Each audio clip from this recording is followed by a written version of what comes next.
Hey, tout d'abord avant de commencer cette vidéo, je tiens à faire un petit coucou à une certaine personne que j'aime beaucoup qui s'appelle Alia. Donc Alia, voilà, j'ai fait ce que tu m'as demandé, petite dédicace. N'oublie pas de manger 5 fruits et légumes et de bien travailler à l'école. Sinon... Aujourd'hui, on se retrouve pour parler de Man in the Window. Littéralement, l'homme dans la fenêtre. Oh! Wow! Il m'a fait flipper ce con. Quand Shuhei, 17 ans, reçoit un message de la fille qu'il aime en secret, il n'en croit pas ses yeux. Sans se faire trop d'espoir, il se rend au lieu de rendez-vous. Une ruelle sordide en finissant en cul-de-sac. Comme indiqué dans le message, il frappe derrière la fenêtre. Mais fous-moi le camp, il va me foutre la chiasse celui-là. Et c'est une voix masculine qui lui répond. Shuhei s'enfuit. Bah oui, parce qu'il attendait à voir sa petite meuf. Et bah non, c'est un bonhomme qui est sur les lieux du rendez-vous. Lorsque l'inconnu l'appelle par son nom, il se retourne interloqué. Anto, fais pas genre, je sais très bien que tu m'entends. Non. L'homme connaît son identité ainsi que tous les détails intimes sur sa vie. Et pour cause, c'est son moi âgé de 20 ans qui se tient devant lui. T'imagines, tu rencontres ton toi du futur et il te dit: je suis ton futur toi et je sais exactement tout ce que tu as fait dans ta vie. Ah ouais? Tout Absolument tout. Bah vas-y, prouve-le. Tu te rappelles ce jour où tu étais au centre commercial et que tu t'es chié dessus comme une grosse merde? Quoi? Quoi? N'importe quoi, c'est faux. C'est vrai. Ouais, bah si ça m'est arrivé, ça t'est arrivé aussi, hein, donc arrête de faire genre. Ah ouais, c'est vrai, putain. Triste histoire. Donc notre héros va être en contact avec son lui du futur. Ils vont communiquer ensemble avec pour unique séparation une fenêtre. Donc là, il y a 3 questions qui te viennent à l'esprit. Pourquoi une fenêtre? Pourquoi son lui du futur ne sort pas dehors pour faire des trucs de mec du futur là? Et pourquoi personne n'ouvre cette putain de fenêtre? Ouais.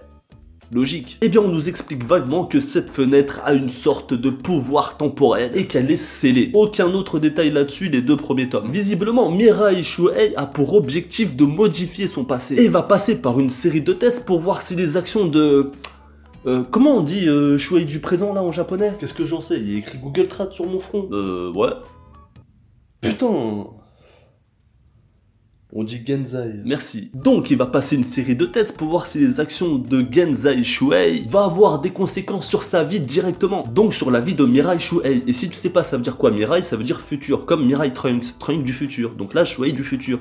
T'as capté ou est-ce que ça va créer une autre timeline? Il va lui demander entre autres de jouer au loto en lui donnant les chiffres gagnants. Ah oui, je te l'ai pas dit, mais le mec du futur, il a raté sa vie. Il a le teint pâle, des cernes, les cheveux gras. Limite, il lui manque une dent sur 2. Le mec, à un moment donné, trouve-toi un stage, mec. C'est pas comme ça. Donc, il va demander à son lui du passé de faire certaines choses pour amasser beaucoup d'argent. Et lui donner quelques astuces, évidemment, pour essayer de pécho la meuf qu'il aime. Je peux pas te raconter ce qui se passe, mais il va arriver une dinguerie. Un twist à la fin du tome 1, ça te tombe dessus comme une merde de pigeon. Bam! Et l'histoire va se concentrer sur cet événement soudain. Évidemment, je ne te dis pas si les actions de Genzai Shuhei va avoir des conséquences sur la vie de Mirai Shuhei. Ça risquerait de te gâcher le plaisir. J'ai beaucoup apprécié cette lecture qui est en 3 tomes. Du coup, ça va vite mais suffisamment lentement pour pouvoir installer les personnages et la trame de l'histoire. On arrive à se mettre à la place du héros en imaginant tout ce qu'on aurait pu faire et accomplir en ayant un coup d'avance de 3 ans sur l'avenir. Comme 2-1, les chiffres gagnants du loto, justement. 2-2, non, c'est tout. Parce que bon, quand t'es blindé de pognon, t'as tout ce que tu veux, tu as tout ce que tu désires. Et qui dit argent, dit femme, hein. Donc automatiquement,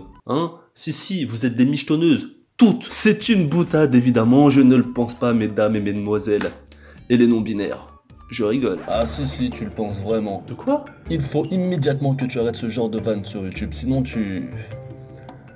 les gens vont te haïr et tu vas pas supporter les mauvais commentaires. Du coup, tu vas foncer droit dans le mur. Je peux pas croire que tu sois mon moi du futur, c'est pas possible. T'es tellement con. Non mais tu sors des conneries mon pauvre vieux.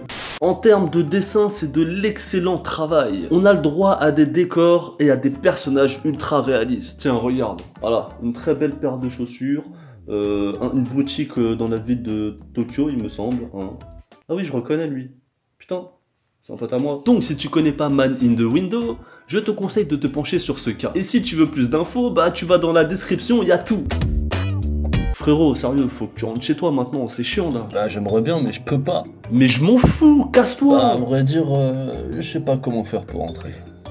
Bon allez, J'appelle les flics, ça va être vite réglé cette histoire, moi je te le dis. Bah non, arrête, fais pas ça. Et pourquoi pas? Bah je sais pas, tu pourrais peut-être m'aider, après tout, on est la même personne, toi et moi, quelque part. Mais je m'en tape, je te connais pas toi. Tu n'as donc pas de cœur. Bah non.